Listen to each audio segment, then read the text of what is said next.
Comilla town hall মাঠ থেকে আজকের যে প্রচারণা, অর্থাৎ কুমিল্লা জেলার যে প্রচারণা, সেটি কিন্তু শুরু হয়ে গেছে। আমরা যুক্ত হয়েছি কুমিল্লার টাউন হল মাঠ থেকে, এবং গত 26 ডিসেম্বর, যেটি আমরা জেনেছি যে গত 26 ডিসেম্বর গণপ্রজাতন্ত্রী বাংলাদেশ সরকারের প্রধান উপদেষ্টা ডক্টর মোহাম্মদ ইউনূস একটি ভোটের গাড়ির উদ্বোধন করেছিলেন, এবং তিনি সেই ভোটের গাড়ির উদ্বোধনের মাধ্যমে সারা দেশে যে গণভোটের প্রচারণা সেটি কিন্তু করছিলেন। আমরা আজ রয়েছি যেখানে কুমিল্লার টাউন হল মাঠে। সেই টাউন হল মাঠে রয়েছেন বাংলাদেশ সরকারের খাদ্য ভূমি উপদেষ্টা আলী ইমাম মজুমদার। কিছুক্ষণ আগেই তিনি এসেছেন, এবং তিনি কিন্তু এই গণভোটের যে গাড়ির, সেই গাড়ির কিন্তু তিনি কিন্তু উদ্বোধন করেছেন। এবং আমরা দেখছি এখানেই উপস্থিত রয়েছেন কুমিল্লা জেলা নির্বাচন কর্মকর্তা শেখ হাবিবুর রহমান,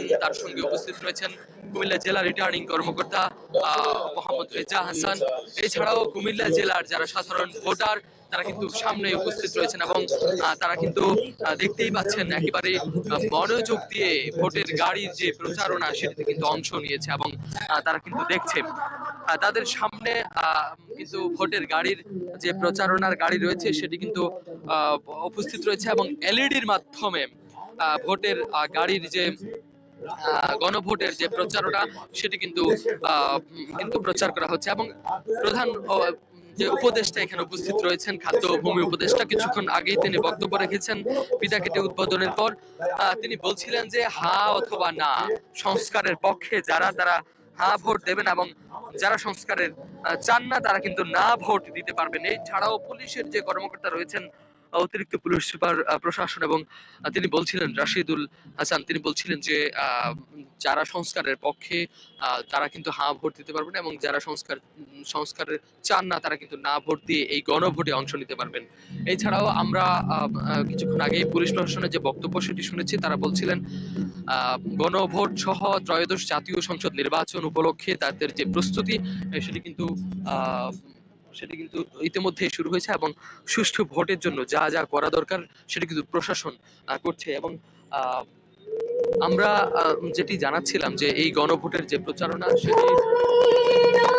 সেটি কিন্তু গত কয়েকদিন ধরে শুরু হয়েছে, এবং দেশের বিভিন্ন জেলায় এই গণভোটের যে গাড়ি, প্রচারণার গাড়ি, সেটি কিন্তু চলে যাবে, এবং সেই প্রচারণার মাধ্যমে গণভোটের পক্ষে এবং বিপক্ষে যে যার মতামত রয়েছে সেটি কিন্তু যেন প্রচার করতে পারেন, এবং সেটি যেন সম্মানের সাথে তারা যেন তাদের যে ভোট সেটি যেন দিতে পারেন। আমরা দেখতে পাচ্ছি আমাদের টিভি স্ক্রিনে দেখা যাচ্ছে যে উপদেষ্টা আলী ইমাম মজুমদার তিনি কিন্তু কিছুক্ষণ আগে এসেছেন, এবং ভোটের গাড়ির যে উদ্বোধন সেটা কিন্তু করেছেন, এবং তিনি বক্তব্য রেখেছেন পিতা কেটে উদ্বোধনের পর। সেই সঙ্গে তিনি একটি বিষয় বলছিলেন যে এবারের যে নির্বাচন, সেটি নির্বাচনটি হবে একটি সুষ্ঠু নিরপেক্ষ, এবং গত যে নির্বাচনগুলি হয়েছে সেই নির্বাচনগুলি থেকে একেবারে ভিন্ন। এই নির্বাচন উপদেষ্টা নির্বাচনটিকে নির্বিঘ্ন করা যায়, সেজন্য যা যা প্রস্তুতি নেওয়া সেটি কিন্তু নিয়েছেন। আমরা সঙ্গীত পরিবেশনা হচ্ছে ভোটের যে গাড়ি, সেই গাড়ি থেকে আমরা কিছুক্ষণ উপভোগ করব সেই সঙ্গীত।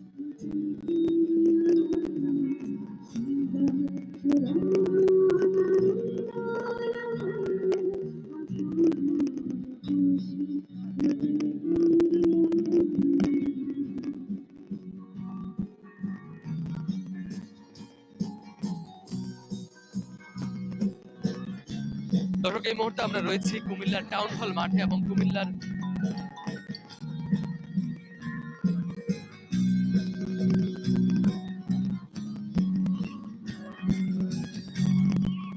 দর্শক আমরা রয়েছি কুমিল্লা টাউন হল মাঠে, এবং কিছুক্ষণ আগেই আমরা দেখেছি কুমিল্লা টাউন হল মাঠে যে প্রধান উপদেষ্টার যে উপদেষ্টা পরিষদ, সেই উপদেষ্টা পরিষদের এবং খাদ্য উপদেষ্টা আলী ইমাম মজুমদার তিনি কিন্তু যে গণভোটের প্রচারণার যে গাড়ি সেটি কিন্তু উদ্বোধন করেছেন কুমিল্লা টাউন হল মাঠে, এবং এই প্রচারণার মাধ্যমে গণভোটের পক্ষে হা অথবা গণভোটের বিপক্ষে বা গণভোট যারা সংস্কার চান না তারা কিন্তু না ভোট দিতে পারবেন বলে তিনি আমাদেরকে জানিয়েছেন। এবং নির্বাচনের সুষ্ঠু এবং নিরপেক্ষ নির্বিঘ্ন পরিস্থিতি বজায় রাখতে যা যা করা দরকার সরকারের পক্ষ থেকে নির্বাচন কমিশন এবং প্রশাসন সেই ব্যবস্থাটি করছে বলে তিনি আমাদেরকে জানিয়েছেন। কিছুক্ষণ আগে কুমিল্লা টাউন হল মাঠ থেকে যুক্ত ছিলাম আমি, আব্দুল্লাহ আল মারুফ, জানাচ্ছিলাম গণ